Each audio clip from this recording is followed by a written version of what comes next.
আসলে তো অচেতন না, অচেতনতা হয়েছে আওয়ামী লীগ আওয়ামী লীগ চেতনা তার ভিতরে মাঝে মাঝে জেগে ওঠে। বিএনপি অনেক কিছু মিনিমাইজ করতে পারত, সে তার রাজনৈতিক সুবিধা মতন মূলত তাকে পদত্যাগ করানো হয়েছে। উনি যেই কারণটা উল্লেখ করছেন, এই কারণটা উল্লেখ করার প্রথমত কারণ হচ্ছে উনি দ্রুত দেশ থেকে পালাতে চান। এই কারণে উনি মূলত স্পেসিফিক এই রোগের কথা বলছেন, যাতে আমি আজকে পদত্যাগ করছি, কালকে আমাকে দ্রুত থাইল্যান্ডের ভিসা অনুমতি যেন সরকার দিয়ে দেয়, আমি যেন দ্রুত দেশ থেকে পালাতে পারি।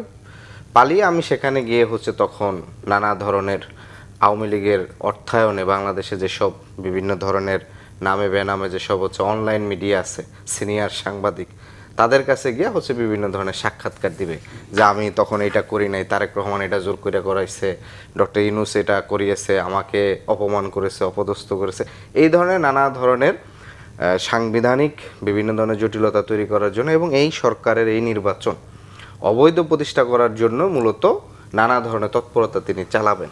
সেই কারণেই এমনভাবে উল্লেখ করছেন যে অচেতন হয়ে যায়। ঠিক আছে, আসলে তো অচেতন না, অচেতনতা হয়েছে আওয়ামী লীগ চেতনা তার ভিতরে মাঝে মাঝে জেগে ওঠে। তো ফলশ্রুতিতে এখন গুরুত্বপূর্ণ যে বিষয়টা দেখেন, আমরা কিন্তু এই বিষয়ে আমরা আরও আগেই তার পদত্যাগপত্র চেয়েছিলাম, কারণ গণ অভ্যুত্থান পরবর্তীতে একেবারে সর্বোচ্চ পদে রাষ্ট্রীয়ভাবে কিন্তু ধরেন যতই গণ অভ্যুত্থান হোক, প্রধান উপদেষ্টা ডক্টর ইউনূস বা এখন প্রধানমন্ত্রী জনাব তারেক রহমান, কিন্তু অ্যাজ এ স্টেট আকারে কিন্তু উনিই ছিলেন সর্বোচ্চ পদটা। তো সেই জায়গার থেকে তাকে এত পরে কেন পদত্যাগ করালো বিএনপি, বা তিনি ধরেন একটা নানা উচ্ছিলে পদত্যাগ করলেন, এটা আমরা বলেছিলাম যে দেখা গেছে যে যদি এর আগে রাষ্ট্রপতি আপনার পরবর্তী যে নির্বাচনের একটা টাইম ফ্রেম আছে বিভিন্নভাবে, যে কিভাবে নতুন সরকার বিএনপিও সময় নিয়েছে, তার দলের ভিতরে কাকে দ্রুত কাকে রাষ্ট্রপতি করবে কি করবে না, কারণ তারও তো বিশ্বস্ততা, নানা ধরনের সিলেকশন, এই ধরনের অনেকগুলো বিষয় আছে। তো ফলশ্রুতিতে সে 6 মাস সময় নিয়ে মূলত এই ধরনের একটা জায়গায় তিনি স্টেপ দিয়েছেন। যদিও খুবই একটা কারণ বলছে যে লন্ডনে তিনি শেখ হাসিনার সাথে ফোন আলাপ করেছেন। হ্যাঁ, ফোন আলাপ করতে পারে, কিন্তু ফোন আলাপ করবেন এটা তো সবাই জানে, ফোন আলাপ যে হবে এটা তো খুবই বাস্তব।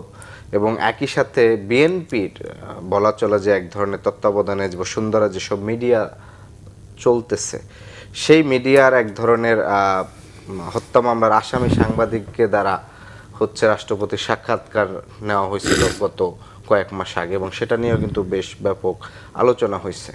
তো ফলশ্রুতিতে যারা রাষ্ট্রপতিকে কেন্দ্র করে বিভিন্ন ধরনের এই আপনার যে নিউজ বা যেগুলো আসছে, এগুলো চাইলে বিএনপি অনেক কিছু মিনিমাইজ করতে পারতো, কিন্তু আসলে সে তার রাজনৈতিক সুবিধা মতন মূলত তাকে পদত্যাগ করানো হয়েছে। আপনি বলছেন যে বিএনপি তাদের সুবিধা নিতে তাকে পদত্যাগ, হ্যাঁ, তাকে আরো আগে পদত্যাগ, আপনি সংসদ নির্বাচনের পরে প্রথম সংসদে আমাদের এই উত্তরটা আপনার কাছ থেকে 10 সেকেন্ড একটু বলে ফেলি। আমাদের যে নাহিদ ইসলাম তিনি বক্তব্যে কিন্তু বলেছিলেন যে এই সংসদে এখন যেহেতু বিএনপি সংখ্যাগরিষ্ঠতা আছে, চাইলেই তাকে ইমপিচমেন্ট করা সম্ভব হইতো।